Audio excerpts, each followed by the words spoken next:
What happens when the justice system, the very backbone of America's democracy, starts losing the trust of its people? Senator John Kennedy didn't tiptoe around that question. In a fiery exchange with Pam Bondi, he laid out a chilling warning: if Americans believe the Department of Justice is acting illegitimately, the entire system begins to crumble. And when the system crumbles, chaos follows.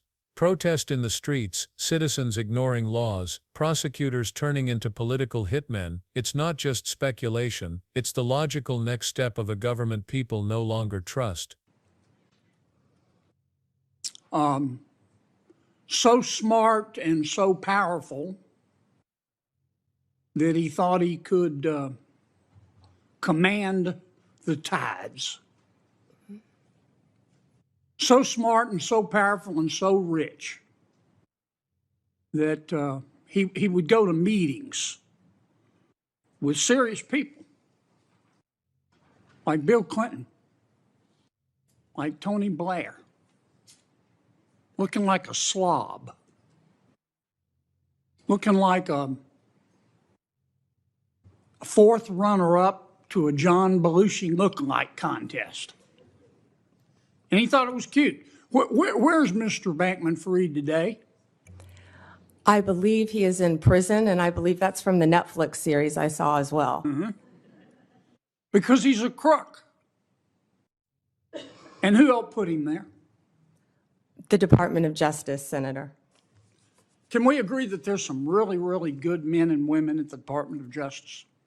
Many, many great men and women in the Justice Department, as well, Senator, as all the law enforcement agencies that fall within the Department of Justice. They're out there risking their lives, especially the law enforcement officers, every single day. Can we agree, though, that there have been and may be today some bad people at the Department of Justice? Yes, Senator.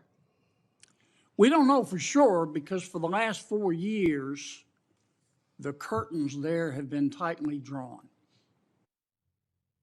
But I think a minority of people there, have delegitimized America's criminal justice system. The most destabilizing act that I saw in the past 4 years, maybe in the history of the department, is when Attorney General Garland decided on the basis of dubious facts and untested legal theories to criminally prosecute a former president of the United States. And not only that, this is the special part. He decided to do it after the former president of the United States had announced that he was going to run against Attorney General Garland's boss, didn't he? Senator, are you referring to going after a political opponent? I think so. Now, this is one person's opinion. That kind of stupid takes a plan. And I say that because, number one, this is America. That had never happened before in America. That's the sort of thing that happens in a country whose Powerball jackpot is 287 chickens and a goat. It doesn't happen here. And I call it stupid because it broke the seal. It broke the seal. It normalized it. There are a lot of ambitious prosecutors in America, Democrat and Republican. And I'll bet you right now there's some prosecutor in a particular state thinking about, well, maybe I ought to file criminal charges against President Biden's inner circle for conspiring to conceal his mental decline. And that's the road we're headed down. And you've got to fix it, Counselor. You've got to fix it. And here's, in my judgment, what I would ask you to do. Find out who the bad guys are and the bad women and get rid of them. Find out who the good people are and lift them up. But do it on the basis of facts and evidence and fairness. Because the temptation of some people is going to be, they're going to tell you, look, two wrongs don't make a right, but they do make it even. Don't resist that temptation. Help us restore legitimacy to the Department of Justice. Thank you, Senator. Kennedy framed it in plain terms. Legitimacy isn't an abstract concept for law professors to debate, it's the glue holding everything together. Lose that glue and society starts to fall apart. But Kennedy didn't stop at theory, he pointed to real names, once powerful figures like Michael Avenatti and Sam Bankman-Fried, whose dramatic falls show both the strength and the fragility of American justice. And what he revealed next would send shockwaves across Washington. When Senator John Kennedy leaned in with his first line of questioning, he didn't start with scandals or courtroom drama. He began with a simple but powerful point: legitimacy. He pressed Pam Bondi to agree that the Department of Justice is more than just another agency, it's the institution Americans depend on to enforce laws fairly and without bias. If that legitimacy cracks, Kennedy argued, everything else begins to collapse. Because when people stop believing that the system is fair, they stop respecting its outcomes. And once the outcomes are seen as rigged, why would anyone follow the rules?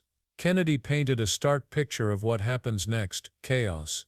Citizens ignoring laws, communities tearing at the seams, and the social contract itself, the unspoken agreement between the people and their government, completely shattered. Bondi agreed with him point by point, acknowledging that even a small group of bad actors within the department could undermine the reputation of thousands of good men and women working to uphold justice. This wasn't just legal theory, it was a warning shot. Kennedy was telling the country that legitimacy isn't an academic word, it's the lifeline of America's justice system, and without it, even the strongest institutions can unravel overnight. After laying out the stakes of legitimacy, Senator Kennedy wasted no time bringing up a name that once dominated cable news: Michael Avenatti. For a brief moment in Washington, Avenatti was everywhere. He was the lawyer who couldn't stay off television, strutting onto sets with the confidence of a celebrity. Reporters hailed him as a rising star, a voice who knew how to play to the cameras. He was bold, brash, and always ready with a soundbite. But as Kennedy reminded everyone, that glittering spotlight doesn't last forever. Today Avenatti isn't on CNN, he isn't a political darling, he's in prison, behind bars, stripped of the attention and power he once enjoyed. Kennedy's point was sharp: the justice system, when it works, still has the ability to cut through the noise and hold even the most media-saturated figures accountable. What makes Avenatti's downfall so striking isn't just the speed of his collapse, it's the reminder that no amount of fame or airtime can protect someone once the law finally catches up. Kennedy used his name as proof that even those who seem untouchable can fall and fall hard. But this was only the beginning of his argument. Because there was another golden boy, whose empire collapsed even faster.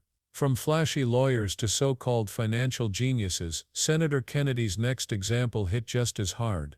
He turned the spotlight on Sam Bankman-Fried, the crypto wunderkind once hailed as a visionary. Bankman-Fried wasn't just running a digital empire, he was rubbing shoulders with world leaders, giving speeches and convincing investors that he was the future of finance. With messy hair and an awkward style, he branded himself as the brilliant outsider too focused on saving the world to bother with appearances. For a while people bought it. Politicians lined up to meet him, celebrities endorsed him. He was everywhere, raising billions and basking in the glow of being Silicon Valley's latest boy genius. But beneath the hype, the cracks were spreading fast. When the truth finally came out, it wasn't brilliance, it was fraud. His empire collapsed overnight, billions vanished, and the same people who once praised him watched as he was led away in handcuffs. Kennedy's point was blunt: fame, money, and influence mean nothing when the law steps in. Bankman-Fried's story wasn't just about financial crime, it was about how quickly power can evaporate when legitimacy disappears. And Kennedy warned that while the justice system can strike hard, its credibility is fragile. If it becomes political, even victories like this lose their meaning. After highlighting the downfalls of Avenatti and Bankman-Fried, Senator Kennedy shifted to a much darker concern, the Department of Justice itself. On one hand, he acknowledged the department's incredible successes, locking up scammers, protecting ordinary Americans, and taking down criminals who believed they were untouchable. Those victories matter, and they show that the system can still serve its purpose when guided by facts and evidence. But Kennedy warned that this very same department risks throwing away its credibility when it mishandles politically charged cases. The problem, as he framed it, is the appearance of a double standard. People watch as certain figures are pursued aggressively while others seem to slip through the cracks untouched. When justice looks selective, it ceases to feel like justice at all. And that's when the damage begins, not in a courtroom, but in the hearts and minds of Americans who start believing the system is rigged. Kennedy argued that legitimacy doesn't crumble all at once, it erodes piece by piece. Each time the DOJ appears to bend under political pressure, each time it chooses to act on questionable grounds, it chips away at the trust built by the honest work of thousands of men and women in law enforcement. This was his warning: if the department becomes known less for blind justice and more for political maneuvering, then even its genuine victories, like putting fraudsters behind bars, are overshadowed. The very agency that is supposed to keep order would instead fuel division, and Kennedy stressed that once people lose faith, once the perception of fairness is gone, the system doesn't just look weaker, it becomes weaker, and restoring that trust becomes nearly impossible. Senator Kennedy didn't stop at pointing out double standards, he went further, issuing one of his starkest warnings. In his words, a seal had been broken.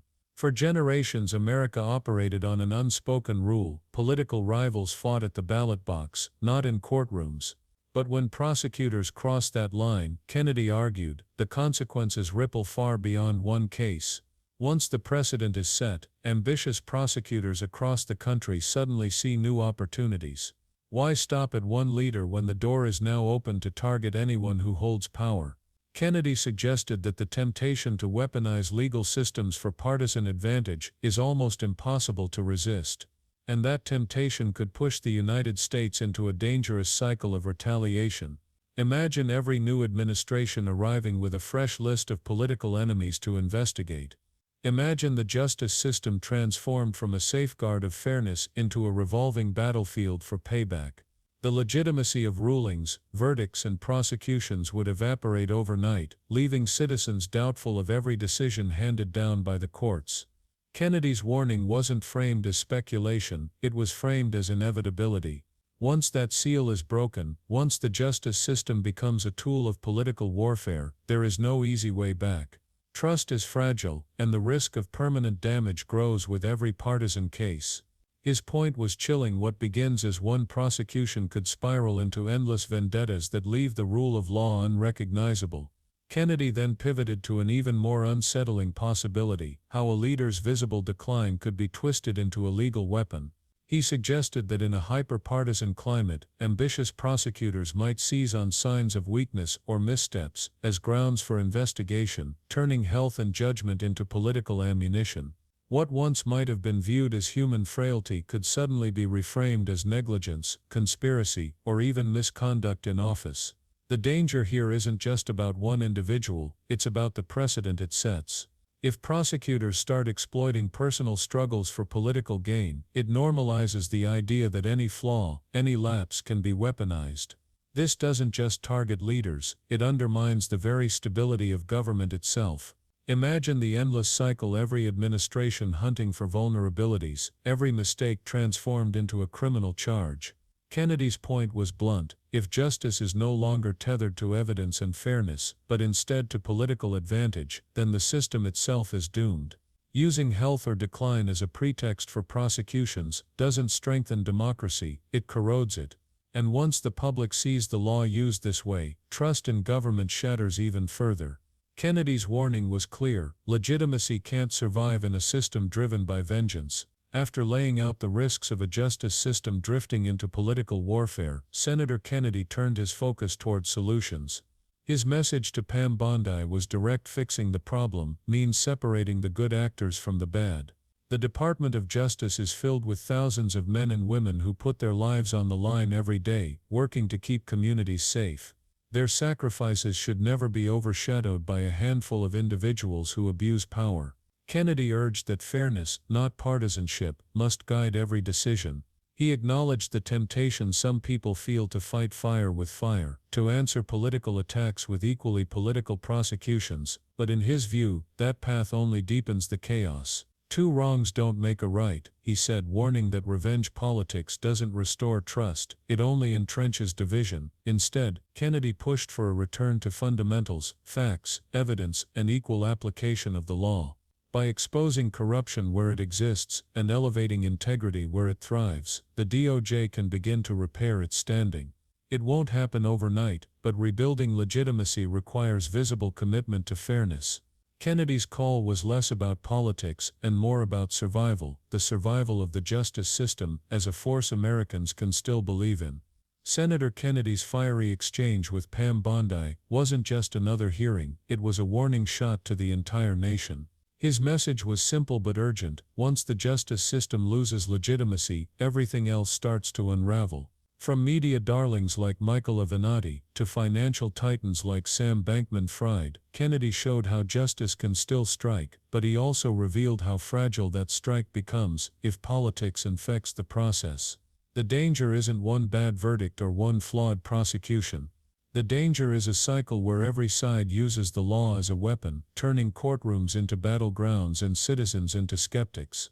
When people no longer believe the system is fair, the rule of law collapses under its own weight. Kennedy's call was clear: root out corruption, reward integrity, and return to the basics of fairness. Because without trust, the Department of Justice becomes just another political tool, and America cannot survive that. The question now is simple: can legitimacy be restored before the system breaks beyond repair?